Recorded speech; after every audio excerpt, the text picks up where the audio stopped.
How's it going, everyone? My name is Michael SK, and welcome back to Katawa Shoujo. It's been more than a year since I've touched this game. In the course of that year, I've moved out, got an apartment. I'm now in university. I do different settings with my audio, so maybe I'll sound different. Maybe not. Maybe it's just all in my head, and maybe I'm accomplishing nothing with my audio, but I also have a new computer build, so I kind of lost all the progress with Katawa Shoujo as well with other games that I'm not continuing. But the point is that a lot has changed. I don't have my Katawa Shoujo progress, and just spent 20 to 30 minutes trying to get back to the place that we were at, where we made the decision to jump into a route, which I believe it was this. If it wasn't, then whoops. But yeah, it's been a while, guys, and I'm now ready. I am now ready to go on and record more of this because it was fun. I do remember having a lot of fun going through Katawa Shoujo with I think it was Emi's route. I want to say that was her name. I don't remember the names of the characters. I do remember that there were 5, and we are going to a school for those with some sort of health problems or disability. The 5 characters, we have one who's deaf, one who's blind, we have one who is severely scarred, which I low-key want to go for that one, because my roommate, he played through the game, and I remember him telling me that that was like the route to go for. So we'll try aiming for that one if possible. I don't know if it is, based on the choices that we've made. Then the one that we just did was the one with no legs, and then there's another character with no arms. There is a 6th character that you can't romance, I'm pretty sure, who is the person who translates for the character who is deaf. Yeah. It's her. It's the pink-haired girl who's loud, obnoxious, or at least that's how I think she is, because there's no audio for voices. But yeah, I guess we're ready to jump back in. I don't remember where we're at. In terms of this exact location at this exact time. It is before we jumped into Emi's route. That's all I can say for certain. And I think I had fun with that route. I think it could have been better. I really just don't remember at all. So we'll see if I'm able to transition back into this game properly. If not, then yikes, it's gonna be a bumpy road going forward. But hopefully you guys are excited for me to continue this. So, yeah, let's do it, man. So we got into Emi's route by saying, go for it, which actually almost killed us. I do remember that. I also do remember freaking out because I thought that I had just killed our main character. But no, we're going to go for take it easy to avoid the route, or at least try to avoid the route. So we'll just take it easy. I let Emi go with her own pace, and she doesn't show mercy, pulling half a lap ahead of me in an instant. She's a fast girl. No point in trying to catch up to her. I don't blame her. I mean, it's not as if I'm really putting up any sort of real fight out there, is it? Instead, I'm just running at a steady pace, which is what I should be doing, right? Yeah, there's no problem with that. We're out here to just get some workout done, because that's good for the heart. Our main character has some heart issues, and running, it can put strain on the heart, but it can also help the heart. There's no need to go pushing my limits at this stage of the game. I wish I knew that before. God, is this even worth it? As we finish the second lap, I break off again. Emi keeps going, and it almost seems to me that she's disappointed. Well, that's stupid. I don't have anything to prove to her. Come to think of it, I've got nothing to prove to myself either. I'm just fine the way I am. And what I'm not is a runner. This was probably a bad idea. Maybe there's something else I can do instead of this. Getting up this early sucks anyway. There's got to be some other way to keep healthy. Walking, maybe. Nice afternoon walks. Yeah, that sounds good. Running isn't for me. I wave to Emi and head back to my room. I'll think of something else later. Yeah, we most definitely strayed away from Emmy's path right there because she really is into running. I do remember her having that passion. There's a lot that went on there. I think there was even a bit where there was the possibility that she might not be able to run again or something like that. I really just don't remember. I do remember it just being really centered around running a lot of the time and it having an emotional impact on her. So I can kind of see how she'd be disappointed if we kind of just said, you know what, fuck it, this ain't for us. And it is kind of sad because there's a story that comes out of being committed to running, and just by giving up on it like that, you kind of just avoid a story. I don't know. Maybe I'm looking too much into it. Back in my room, the first thing I see is the familiar row of medication bottles lined up on top of my dresser, and it makes me depressed as usual. It's annoying. I thought I was okay. I thought I had made my peace with this thing, gotten over it. But what I really did, I allowed myself to forget that I have a problem. Being here really reminds me of that reality, and trying to fight against it just hurts. Reflecting on it is only going to do so much. I've done this before for months. It seems like it's time to get over it. If I allow myself to forget that my life is definitely not going to be as long as those of others, I won't get anywhere. My life may be different from others, but it's a life in progress. That is how I'll rationalize it. I down the usual handful of pills, trying to push the sudden dreary feeling out of my head.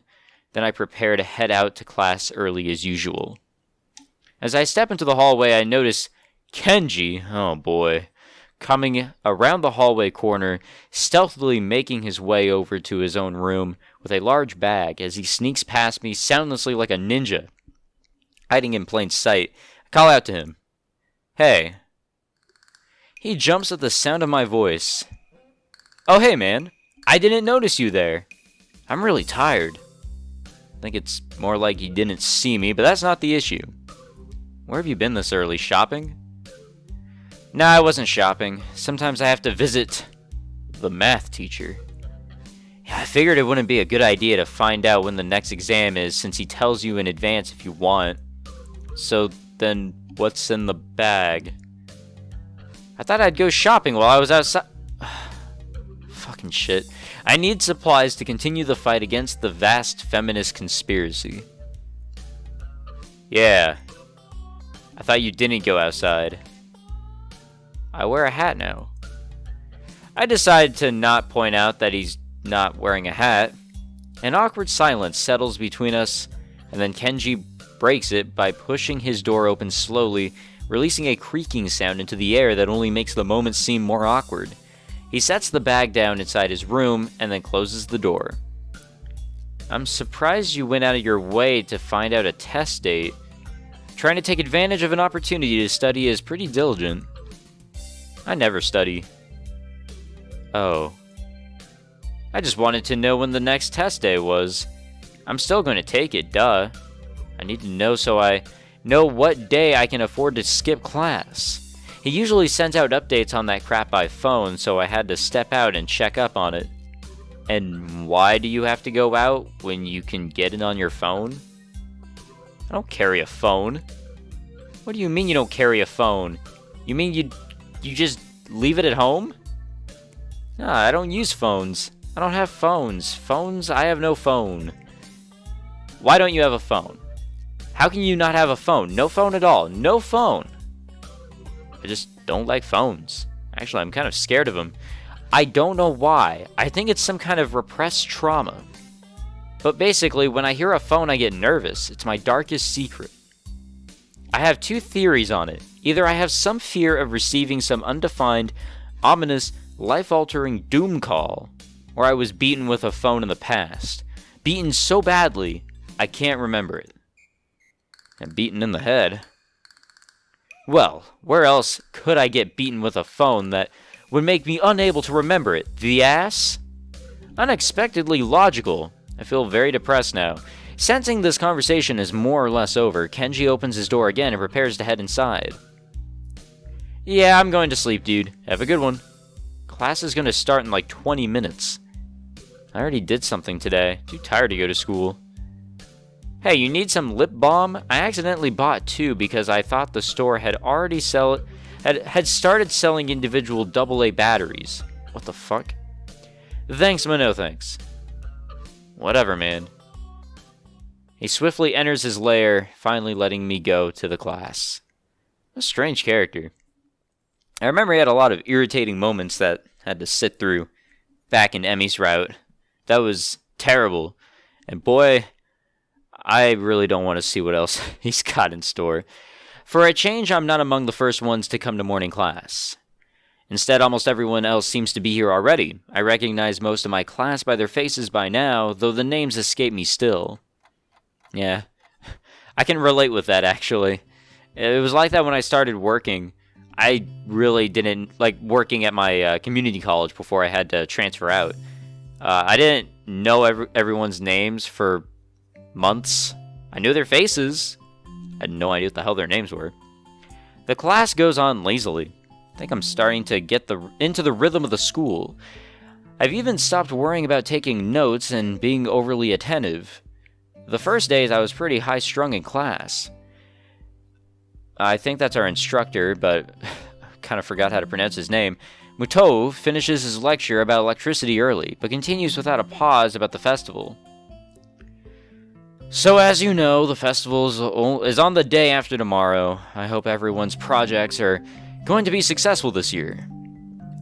Have a good time, but also come Sunday, please keep the meaning of this festival in your minds. Games and fried food. Everyone bursts out in laughter, and so do I. Yes, thank you, Mikado. Well, fuck, never mind. The remainder of his sentence is buried beneath the ring of the lunch bells, and everyone starts packing their things. Muto deliberates for a moment, but since almost nobody seems to pay attention anymore, he gives up and sits down. I kind of feel bad for him. It's crowded in the hallway, or as crowded as hallways in this school probably get. Most of the students seem to be heading down for the cafeteria. Oh, fuck.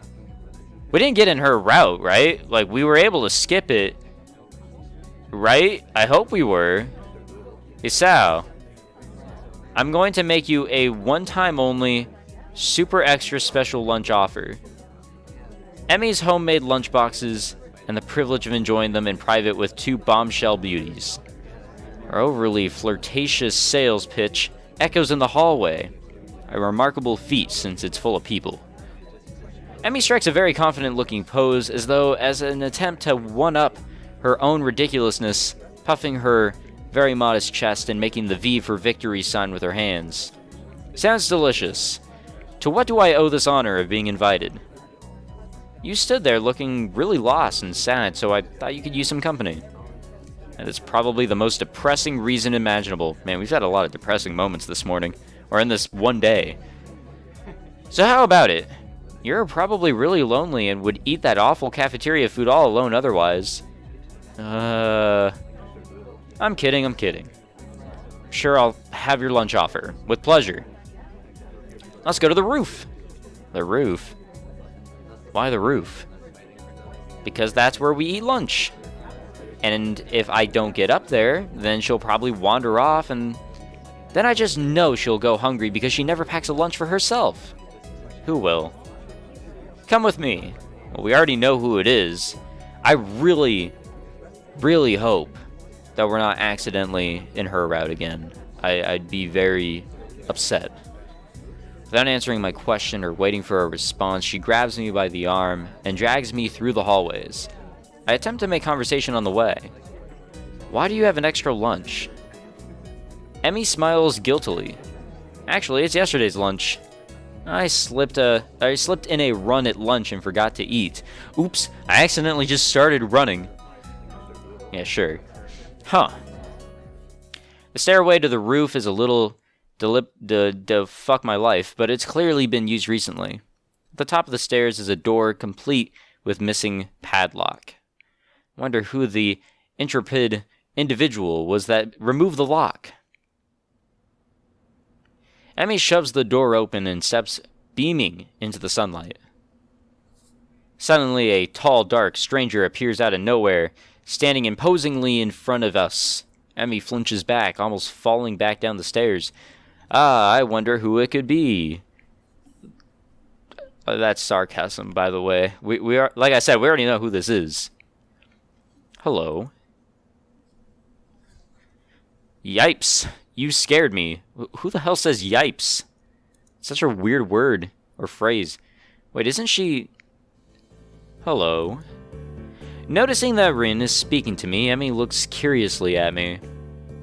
You two know each other? I look confusedly at Emmy. She's that friend of yours? Rin has turned her gaze towards the clouds drifting above the school. I didn't know you knew this person, Emmy. The awkward silence lasts only for a few seconds until Emmy lets out a tiny giggle, shrugging the coincidence off. I invited Hisao for lunch. If you know him, that's just better. Oh, does this mean I don't get food? Or did you invite him for lunch without the lunch? Neither. I have food for 3. Nice thinking. I'm very certain that we've gone through this. Guys, I'm so sorry. If we have gone through this, then whoops. I want to say maybe we're on another route, but we're just seeing something that we saw before. And I'll continue reading it because I really just don't remember this stuff. And it's a good refresher, really.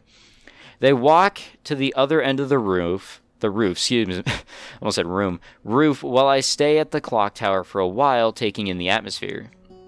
There's nobody else but us here. I guess the roof is not as popular as it is in other schools. A few rundown benches and tables are scattered around the edges, perhaps in an attempt to make the rooftop look less desolate. Excuse me. The small pebbles covering the roof rattle beneath our feet. I peek through the chain-link fence to take a look at the school grounds and beyond. Students are strolling in pairs and groups around the quadrangle and the cafeteria. Oh, just the quad, okay. Didn't know that was the full terminology there. A few delivery trucks are driving past the school towards the convenience store nearby. Somewhere a watchdog barks at a passerby. Somehow, when I look towards the town center, the small town feel strikes me very strongly, almost palpably. The hectic lifestyle of big metropolises seems so far away and foreign here. Nobody has to run to catch a bus like their life depended on it, or get their senses overloaded by the neon lights and traffic jams. I feel surprisingly optimistic about this new life of mine, looking at my new hometown, even if it's going to be mine for only one short year. What is this, Persona? Finding out about my illness and having to move away from home all came so suddenly I haven't had time to think about how I feel about it. When I step out of the shadow of the clock tower to the open, I feel warmth touching my back. The sun shines from a perfectly clear, cerulean sky. A cool breeze sweeping over the rooftop makes me shiver, but only briefly. The wind carries the scent of trees and flowers, not smog and car exhaust like it used to just a few weeks ago. Emmy settles on a bench with Rin in tow and produces 1 big and 2 small lunch boxes from her bag. Come on, Hisao, what are you waiting for? She is beckoning me to join them, making room on the already small bench. I seat myself on the corner of the bench to take as little space as possible. It's pretty cramped, but somehow all 3 of us fit on it. Impressive view. Emmy suppresses a giggle and places a lunchbox in front of Rin and hands another lunchbox to me. Here you go, lunch is promised. Homemade no less. I'm impressed. Wow, this looks really good. Thanks. I made them myself when I can. Conversation dies off as I set about the business of feeding myself. Taking a few bites, I glance up and notice Rin deftly opening the lunchbox and popping a forkful of food into her mouth using only her feet. Even though I've seen it before, I can't help but be impressed by her dexterity. It's also a reminder of the sort of place I am in right now. Will I ever get used to sights such as this? I know I couldn't. I really couldn't. I feel uncomfortable in hospitals. I feel really uncomfortable around those with problems like these. I can't decide if getting used to such a thing would be a good thing or a bad thing either. Does getting used to this place mean that I'm giving up on being a normal person? Or does it just mean that I'm becoming more understanding about those around me? I'm distracted from my thoughts by the sight of Emmy tearing into her lunch as if it had insulted her ancestors. You seem pretty hungry. Emmy looks up, mouth half full, and swallows before nodding. My morning run always works up an appetite, which is great because then I burn through lunch pretty quickly. Helps me keep my girlish figure. What would happen if you'd lose it? Would you become a man? I nearly choked on my lunch trying not to laugh. It's a figure of speech. Does your figure have to run in the mornings too? You always talk like this? Talk like what? I think that answers my question. Never mind. So, I struggle to think of small talk and settle on the obvious question. How'd you two meet? No legs, no arms. Perfect. They're the ultimate human being. Rin seems content to let Emmy answer this question. I forgot how fucking calming the music was in this game. I'm sure I've pointed it out multiple times in my first run with the game. God damn, is it peaceful. Someone in the housing department thought we'd complement each other well, so we were assigned rooms next to one another. Complement each other? Like shoes and a suit. Huh?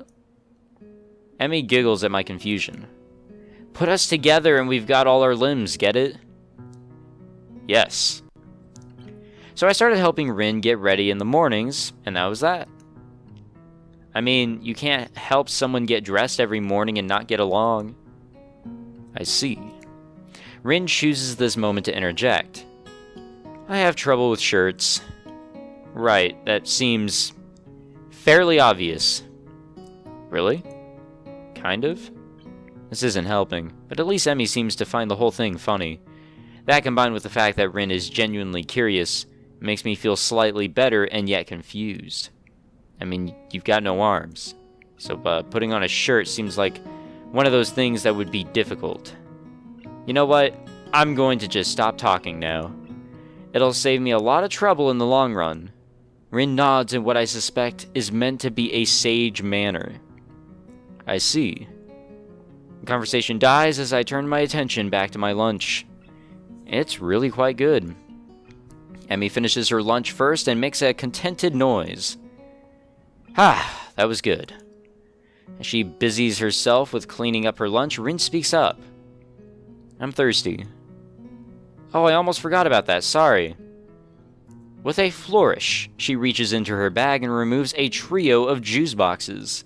She tosses me one that appears to be cranberry juice, one to Rin that appears to be some kind of strawberry milk, complete with pink color scheme, and keeps an equally pink box of some kind of fruit punch for herself. I cannot pronounce things, stabs her straw through the top of her box and begins to drink. Sorry guys, it's literally past midnight. This is actually the first time in months that I'm recording back in my original home with my family. As the winter break approaches, I decided to move my computer back here, getting ready to do finals and whatnot. I'll be away from my apartment, get to spend time with family. Got to keep up the recording jazz. So this is actually the first recording session back here, and it's on my floor. And earlier this year, I was doing the same thing. I was recording on my floor because I moved my desk, but not my computer. So, lovely complications that I'm randomly bringing up. I'm once again impressed by how flexible she is, but this time I keep my comment to myself. Somehow I don't think either Emmy or Rin are the sorts of people to think twice about the way they work around their particular disabilities. Rin especially so. Indeed, she gives off the impression of being entirely unaware that she's missing any limbs at all. Whether or not that's a conscious decision is another matter. I'm honestly not sure. So Hisao, how do you like it up here? It's quite nice, actually. I like high places for the view. Thanks for inviting me up here. And for the lunch, too. Emmy grins a 1,000-watt grin. Pleased by my response, I suppose. No problem. Feel free to eat with us next time, too, okay?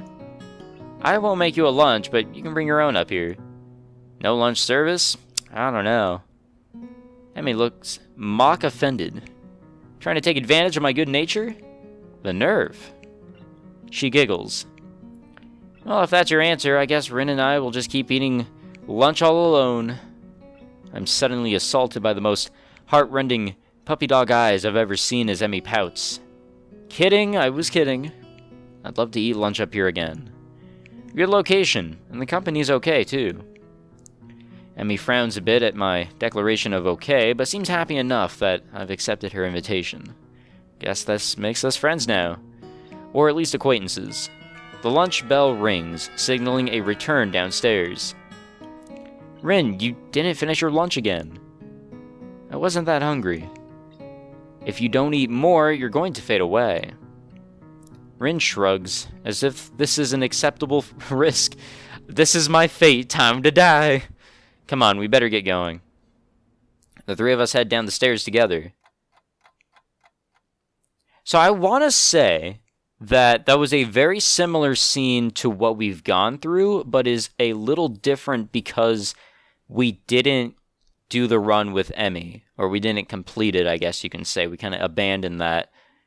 I don't know how different this was compared to the previous one, but that's my assumption. The afternoon class passes. Once again, I find myself without a plan for something to do after school, so I head to the library to return a couple of the books I finished reading. Walking inside, I see that there are about as many students here as there were on Tuesday, all the more evident from the almost total silence enveloping the room. What a lovely fucking thump. As I drop the books I borrowed into the return slots in the counter, Yuko, or Yuo, is it Yuoko? No, it's the two U's. Whenever they have two vowels like that together, it really just confuses the shit out of me with pronunciation, excuse me. But we'll just go with Yuko. Yuko suddenly pops up from behind it, quite startled from the banging they make as they hit the trolley next to her. Sorry, Yuko. Didn't mean to startle you. No, that's fine. It happens a lot. I'm used to it by now. Can I help you? It's okay. I think I know where everything is. Thanks anyway. I suppose I'll grab another book or two while I'm here. It's not much else to do, and after reading so much during my stay in the hospital, it's become a hard habit to break. Reading is so great, guys. I haven't read a legitimate book in a while because I've been busy, but I do like to read. Actually, no, I have read a legitimate book recently. I kind of read a light novel most recently. One of the books from the Monogatari series. And I'm actually in the middle of reading another one just because I really enjoy the writing. But I kind of focus on the weeaboo shit now. So light novels, manga, a lot of manga. It's a very good time waster. I wander down to the fiction section towards the back of the library, scanning the bookshelves for anything that catches my eye. As I do, I look over to the counter where Hanako had been the last time I was here, not really expecting anything to come of it. Surprisingly, though, she's there. Absorbed completely in a fairly thick book, I decide against intruding on her like last time and get back to finding reading material. Ah, come on. After an indiscernible amount of time spent perusing the aisles, alright, finally decide on a couple of books to get and slide them off the shelf. With a minimum of fuss, I quickly walk over to the counter, check out my books, and pop them into my bag as I walk out. By the time I leave the main building, sunset isn't too far away. A small trickle of students remain, but the majority have left, presumably to their homes and dorms. I guess I need to buy some supplies. I can't live off cafeteria food and eating out for my entire stay here, and I learned that the hard way at my apartment. As I leave for the gate, I make a few loud stretches to try and stave off the tiredness that's accumulated over the week. Oh shit! Okay, yeah, this is all new content, I'm pretty fucking sure. After passing through and rounding the corner, though I see a solitary figure walking downhill towards the small town below, the color of her hair and tapping of her cane are unmistakable. It is the blind woman. I quickly walk up to her, which seems to catch her attention without a word needing to be said. Hi, Lily. She takes a moment to place the voice, slightly adjusting her head to face a bit more towards the source of my voice, and she does. Hisao? Yep, that's me. She seems to have a good memory for voices. The fact that she actually remembered is a pleasant surprise. Good evening. What brings you here? Once again, she gives a small polite bow. And once again, I reply in kind before realizing that I needn't do so. Just going into town. You? My, what a coincidence. Doing the same thing, huh? I usually go shopping on Fridays. She pauses for a moment, suddenly looking a little lost. That said, Hanako usually comes into town with me. Not lost, but worried. The two do seem to keep pretty close tabs on one another. It's kind of surprising that Hanako would just forget Lily like that. I noticed her reading in the library. She probably just got caught up in a book. She lets out a small sigh of relief. Thank you. She has a habit of doing that. Avid reader? Right. She doesn't like being around crowds of people, so reading away from everyone lets her relax a bit. Although she probably didn't intend it, I can't help but grimace as I recall my first meeting with her. Hardly wanting to bring it up, I remain silent as we quietly continue to walk down the quiet road. Tack, tack, tack, tack. With the road bereft of cars and the students of Yamaku increasingly far behind us, the quiet rustling of the leaves and the measured tapping of Lily's cane against the sidewalk are all that can be heard. It's kind of nice, especially compared to the hustle and bustle of where I used to live. Before I know it, I've relaxed so much that a loud yawn escapes before I can control it. Tired? Yeah, been running ragged these past few days. That's an understatement to be sure. Transferring into a different school would be bad enough, but nothing like this. Well, hopefully everything should settle down for you. The festival's got everything in a spin right now, and you've been plopped right in the middle of things. For a moment I hesitate, but given her apparent tolerance for frankness, I decide to give my full thoughts. I guess. Yamaku's kind of different, though. I mean, the formalities surrounding everything, the isolation around it, not to mention the most obvious difference. It's kind of a whole different mindset. I suppose I'll get used to it, though, in time. She gives a matter-of-fact nod, apparently pleased with my answer. It feels almost as if she's included me in the flock of students she's shepherding, along with Class 3-2 and Hanako. Well, not that I mind.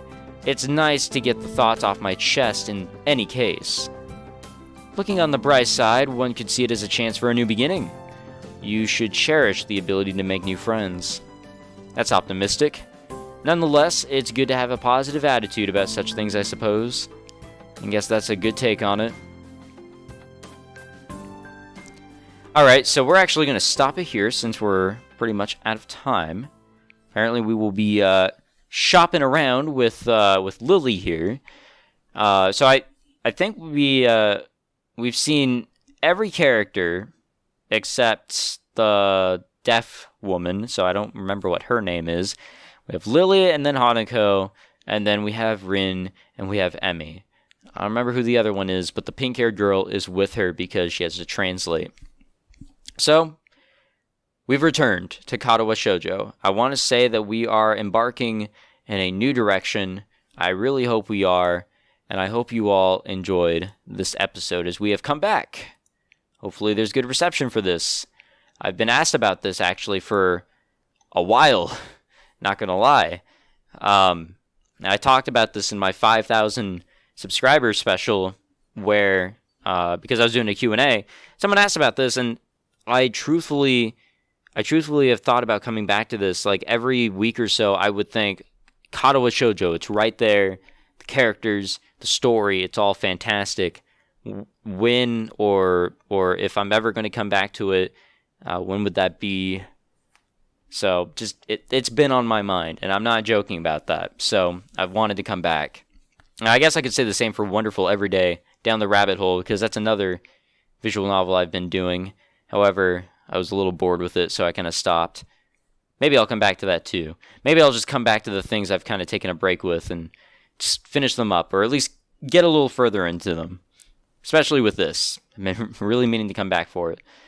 But yeah, hope you enjoyed. If you guys did, and you guys are excited for Katawa Shoujo to continue on the channel, such as I myself am really excited to resume it, because it really is a fantastic adventure from what I've seen so far.